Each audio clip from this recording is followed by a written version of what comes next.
Hi, everybody. I'm John Self, and welcome to Office Hours, a regular feature every Wednesday afternoon at 4 p.m. Today, we have a chock-a-block, a lot of information for you. And what we're going to talk about is something that I've noticed over the years. People talk about change and how change is going to happen, but they never really ask, and so what must I do?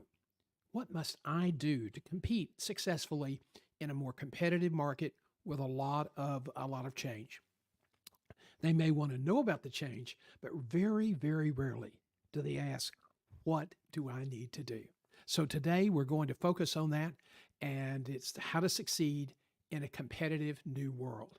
No comfort zone allowed here, no safe space, and no participation trophies. All right, let's get started.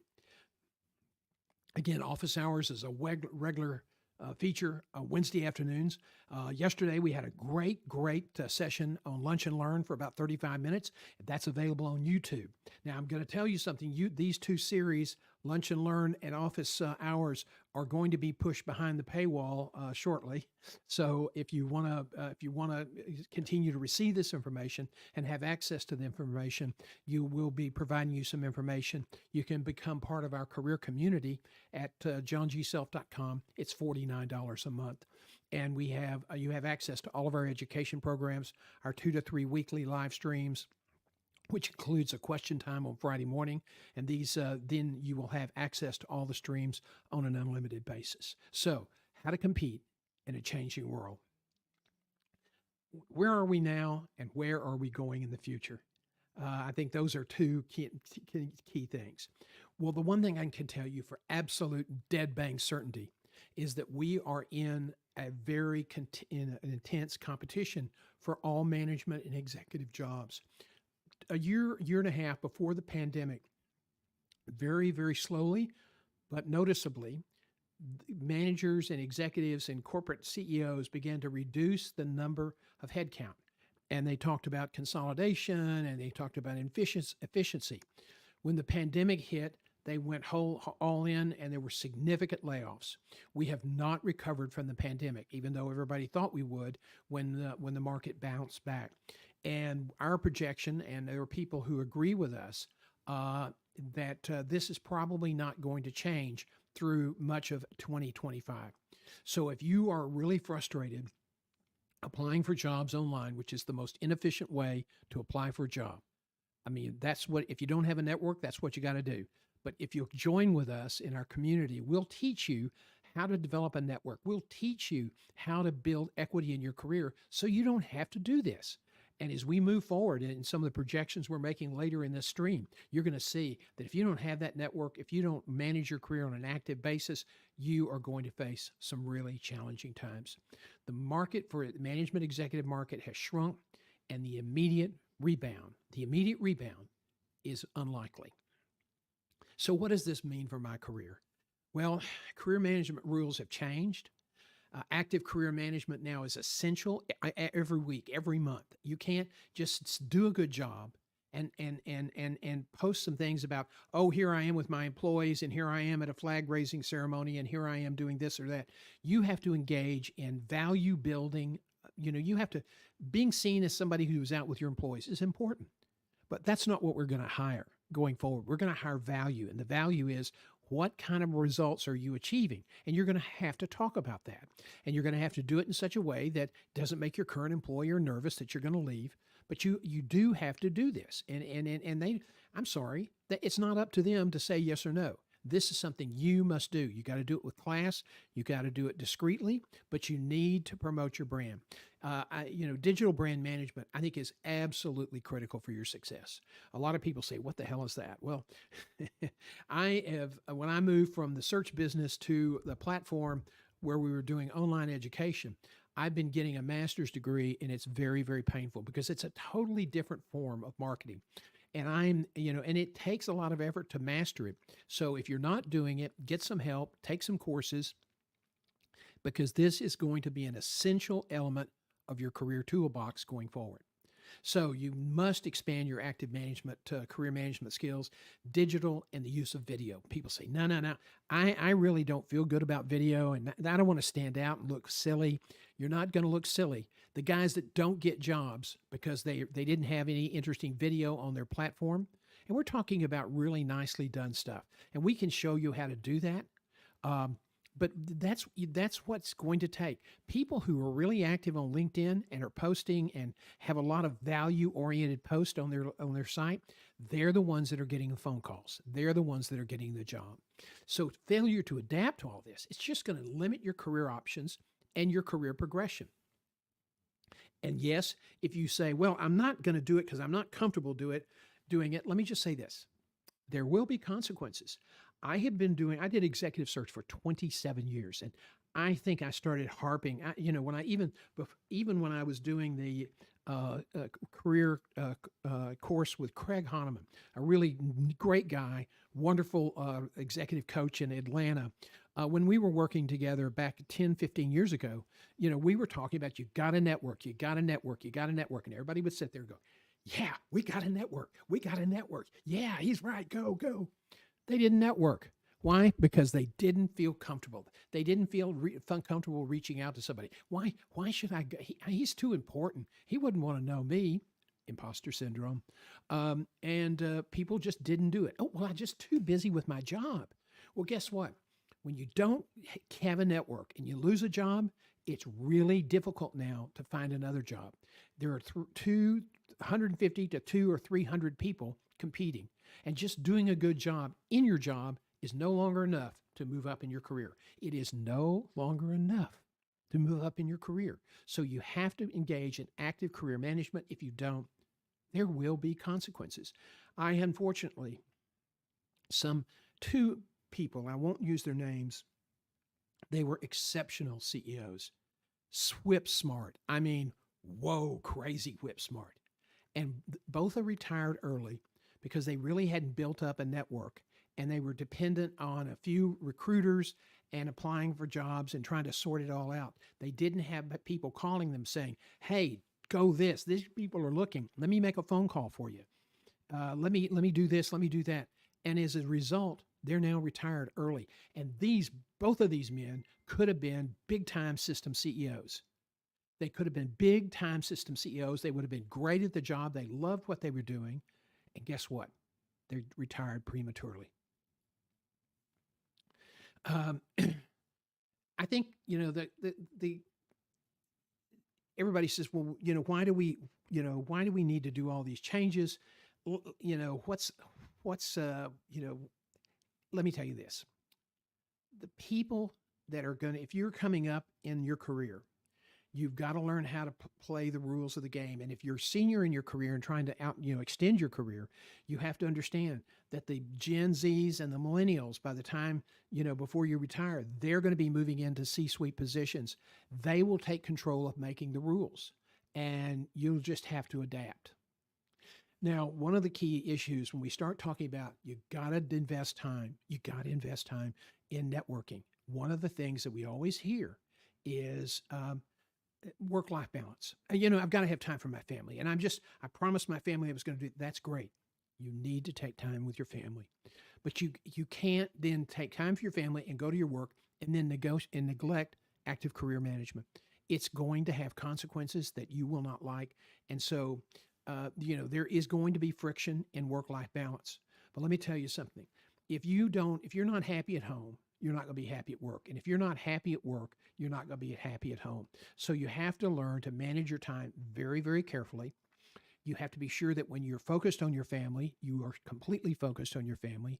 When you're focused on your spouse, you are dead bang solid, zero it in on her or his needs, so that you're buying some time so that you can do the other things that you need to do. Now, this is sort of an interesting trend. A lot of Gen Zs are attracted to entrepreneurship, and it's really remarkable. That's going to be something that's going to be a little bit different.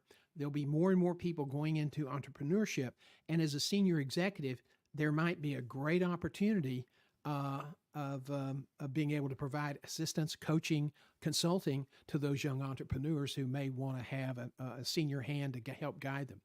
They're the realities of chasing your dream. You know, everybody wants to say, I want to have my own business.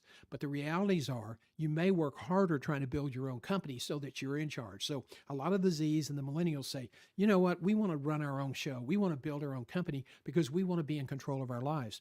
Well, you kind of will, and no, you won't. You will probably end up spending more time in working, but you won't be working for somebody else. You'll be working for yourself, and you'll be scared to death about paying the bills, paying the rent, and making payroll. And so that can be a very demanding approach. So if you're going to do this, plan ahead, have a great idea, be sure it's tested, be sure that it's monetizable, that it works. If you have a passion for something and you can't make any money with it, that's not a job, that's not a company, that's a hobby. So be sure that you have a great plan.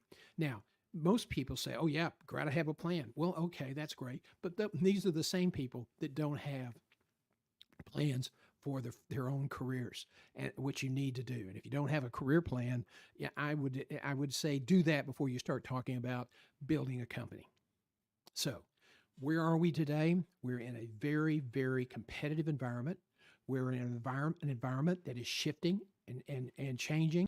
And there are going to be horrific changes over the next 5 to 10 years with big time unemployment due to automation. So we people who are trying to advance their careers, this is a challenging environment as you're going to find in a long time. So you must have advanced career management. You must be aggressively managing your brand so that you have the opportunity to move up and that some lesser mortal doesn't pass you by. The next 10 years, okay, we're going to have major global issues. We're going to have major domestic issues. And then we're going to have our lives and our careers that these are really challenging. These are really challenging elements. And, so I really think that these are just issues that we need to talk about today. Global issues. And people say, well, I'm not interested in all this politics and all the policy issues, but you need to be. And the reason you need to be, you don't have to debate. You don't have to go around pounding your chest and declaring your position, but you need to understand these issues because they will have an impact on our economy and your career. U.S. outmigration, we're projecting that U.S. Executive outmigration will increase to the Middle East and Southeast Asia over the next 5 to 8 years. I know 4 or 5 people now that are trying to prepare for such a transition. Why? Because there's a big demand for expertise and knowledge in certain fields in the Middle East, Southeast Asia. And if you have that expertise, if you have that maturity and have that thought leadership, you can do extremely well financially and as a quality of life if you work overseas. I think when you see also, you're going to see some strengthening of the alliance between Russia, China, and Iran and North Korea.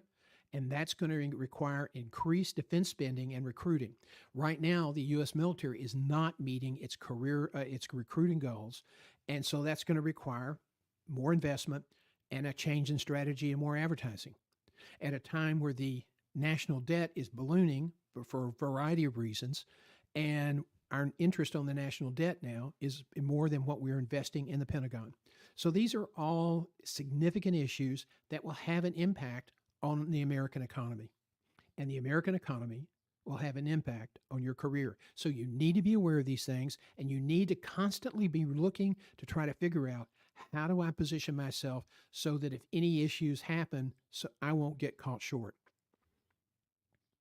Well, the domestic outlook, monetary policy and deficit spending, I think are going to pose some significant challenges. As I just said a minute ago, the cost of servicing the debt now is more than the defense budget. Our unfunded liabilities are in excess of $120 trillion. A couple of weeks ago, we led our boot camp, career management and job search boot camp, and I used the example of why is that that number is so important. If you started spending $1 million a day, the $1 million a day, the first day Jesus Christ, a historical figure or a spiritual figure, doesn't matter. The first day he was on this earth until tonight, real time, tonight at midnight, you haven't even spent $1 trillion. That's how big that number is. And it has implications for our economy, our well being, our national security, and our careers. So you need to pay attention to these issues. And quite frankly, you can't look at one party and blame one over the other. It is a bipartisan mess, and it has to be fixed. Now, Medicare reform could cut into the healthcare sector, and it's currently the healthcare sector is currently one of the drivers of our economic recovery. It's one of the big employers. But if we start talking about cutting Medicare or trimming payments back, you're going to see that market will cool off as hospitals begin to then reposition. I also think that AI-powered automation will have a major impact on jobs, the jobs outlook within 6 years. Mark Cuban estimates between 5 and 10 million people will be displaced. And this will contribute to limited discretionary spending options as more people become unemployed. That changes the tax roll impact. It also requires more money for unemployment. And the real challenge here is that a lot of these people, the jobs that they have and could do, are going to be gone. There's not going to be a job to be found, and so we're going to have to figure out how to manage them and integrate them, absorb them back into the economy, doing something else. So let's talk now about our lives and our future. I think gone are the days when you could sit here and say, hope for the best. I think that that's unfortunately that's just a pipe dream. You cannot sit there and say, I'm doing a good job. I have a good relationship with my doctors or my board members or my vendors and my customers, my law partners or whatever. What really matters now is that you have to produce value and you have to promote your brand. And if you don't do those two things, that is going to be very, very problematic for your career going forward. So just hoping for the best is not a good career strategy. Several years ago during the real estate explosion and the bubble, Mohammed Al Aryan, who was with one of the big bond funds at the time, and he's a highly regarded economist. He said, this is an inflection point and we're going to move into a new normal. Well, we did for a period of time, and then everybody forgot what lessons we learned, and everybody started doing the same stuff that they did in the past and acted like they'd never done anything wrong to begin with. I think that John Mack of Morgan Stanley once said that the government needs to regulate us because we can't help ourselves. And I would say that's probably a true statement and a moment of incredible honesty from an investment banker. But the normal life ahead is going to be our new normal is going to be much, much different. And we're going to have to be more adaptable. I think that this is something I've really been thinking about. And people think about, change and don't like change. But I think the hardest thing to do, the hardest kind of change to make is one that blows up all of our normal mind's eye images, the things that we say, okay, banking is not going to change and all these buildings in these downtown areas, they're going to be full of people again. And that was our view of the economy. That was our view of economic prosperity. And now we're finding that a lot of changes, a lot of resistance by some employees to go back to work, these are blowing up all of our normal mind's eye images.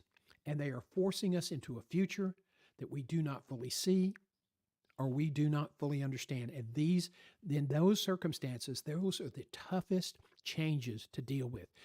For people who don't like change, it's almost like the end of the world. But for people who enjoy change, who are challenged by change, and who say change is not going to defeat me, I'm going to come up with a strategy in order to succeed and take care of my family. This is still a formidable task. So I think that if you look around and say, well, how's this all going to play out? I think the people who are successful, the people who come out on the other side, are going to be the ones who are prepared to embrace an unsettling change. And I think you're going to see a lot of people working independently. I think you're going to have people who are managers and executives are going to have to learn to be better and more effective leaders virtually. Right now, there's still a lot of push and shove about coming back to the office because they've got leases, they've got big time expenses. J.P. Morgan has a brand new corporate headquarters. Jamie Dimon is down there with not many people around him. He wants his office filled back up to justify to his board that why they spent that much money building a new corporate headquarters. But the truth is, as businesses learn to be more effective in how we lead, how we manage virtually, the need for those office space will diminish. So let's talk about the future of work. I think when you do that, it's best way to do this is really talk in terms of predictions. I think given what we know about the commercial real estate market and the fact that still large swaths of America in downtown areas, San Francisco, Chicago, Houston, to some degree Dallas, although Dallas was very proactive years ago, they converted a lot of their excess inventory into apartments and hotels. So they're not hurting as bad as some cities. But it's not uncommon. St. Louis has a 25 to 30% vacancy rate in the downtown offices. When the offices are vacant, people are struggling to pay rent. Some people renege on their leases, and the lenders are getting stuck. And so this is going to have consequences. So I think we're going to have an economic crisis. Unfortunately, the last one we had that was pretty significant was 2008, 2009.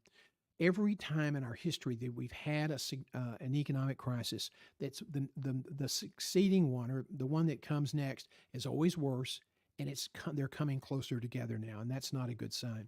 I think it's going to be driven by a collapse of our traditional commercial real estate models and some things that the Fed has had to do over the years. And it's not normal for interest rates to be zero, okay? And so now we've got to try to rebalance the ship. 7% interest on a house is a lot for people who haven't ever had to spend that on a house. But when I bought a house in West Houston in the mid 1980s, my interest rate was 17%. People were paying 21%. And so it's all relative, it's all contextual. But when people when they default on those commercial real estate loans, when they move out of the businesses go bankrupt, or whatever, they liquidate. That's going to affect the banks. And you're already seeing regional banks really struggle with the interest rate on their investments and also on some of their lending. So I think we're going to have another major crisis. I think another pandemic is going to impact us within the next 10 years, further testing our virtual leadership skills. I think we will recover from it like we did the last one. Apparently, we're a little bit more prepared this time than last time. We played a lot of politics over approving money for stocks reserves, and we've been able to build those up. But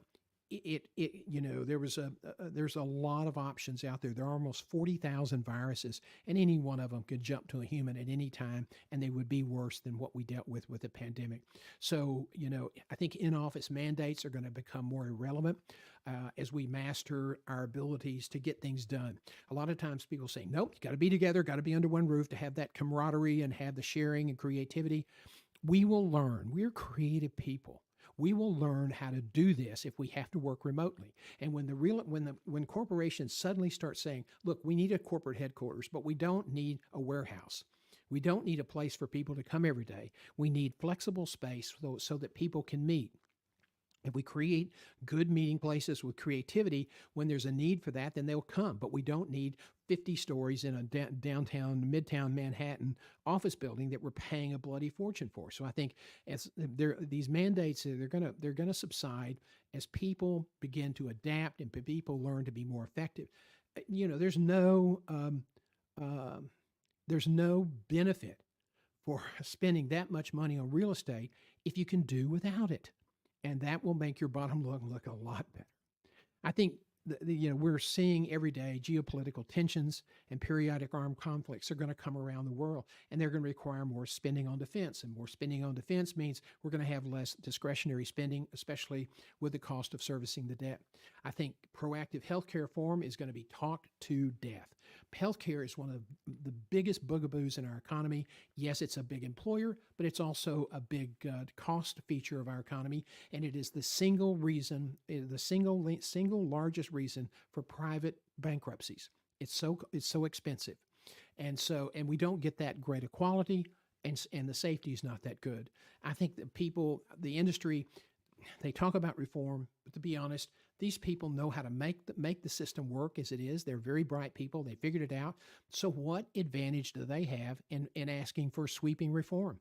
I think what's going to happen is as with the baby boomers retire and we're going to double in number over the next 10 years, there'll be twice as many baby boomers on Medicare and more moving into the high use segment, end of life care, where most of the Medicare money is spent.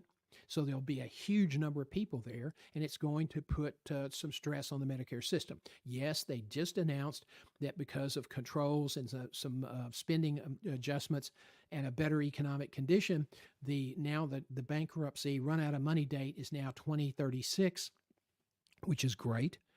But it's still a problem that has to be addressed. And the only way that everybody's not going to come into a room and say, okay, let's reform healthcare. I think what's going to happen is they're going to talk it to death, and then the government will just start gradually cutting and trying meeting their obligations, and that'll force them into a de facto single payer system. There'll still be some insurance companies, but the majority of people in America will be on Medicare. Just because they qualify, not because we're expanding it. So it's a crazy kind of mess, and it does affect the economy and it does affect careers. So you've got to track this stuff. It does make a difference. Competition is going to continue.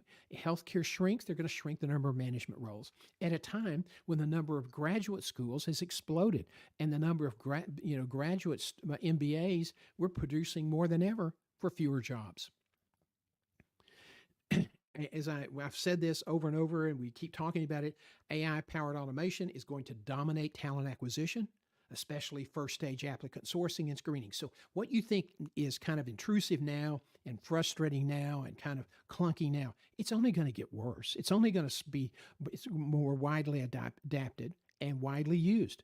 More interviews will be virtual, okay? So you have to master video interviewing. You have to have good equipment, good lighting, so that you come across really, really well. And it's hard. I've been doing the videos now for a couple of years, and I still have trouble looking at that little green light. But you got to work at it, and you can do it if you discipline yourself and really focus on it. And so that may think I'm not very disciplined, but I'm really, people say I'm getting better. God, I hope so.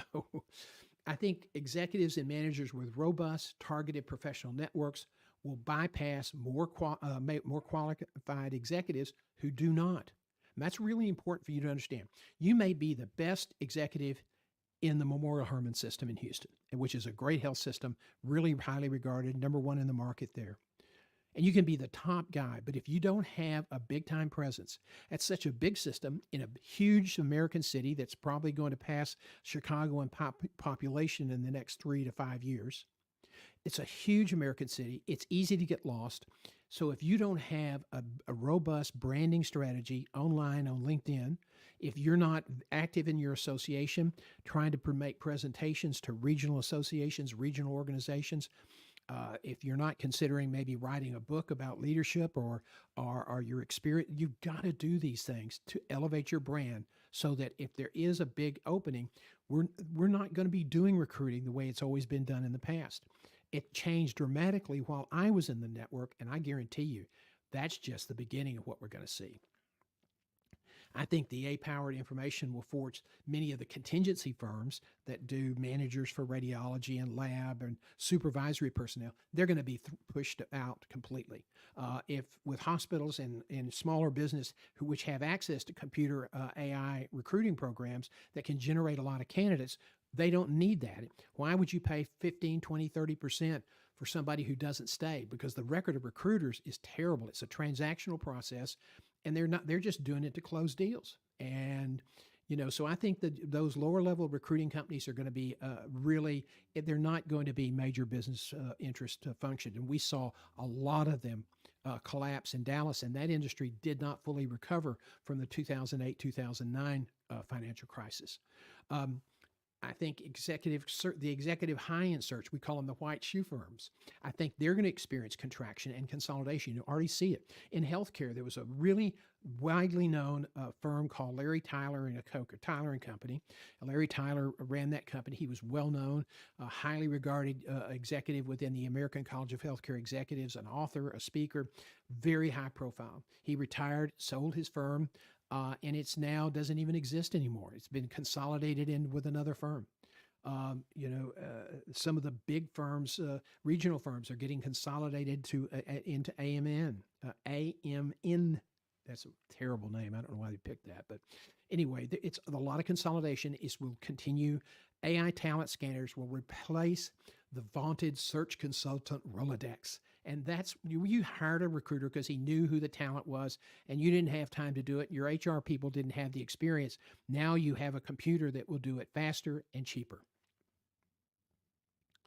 So I want to know what you think. These are a lot of projections, a lot of ideas. I think I've over the years I've made some of these projections, and I've been unfortunately I've been scary right a lot of times.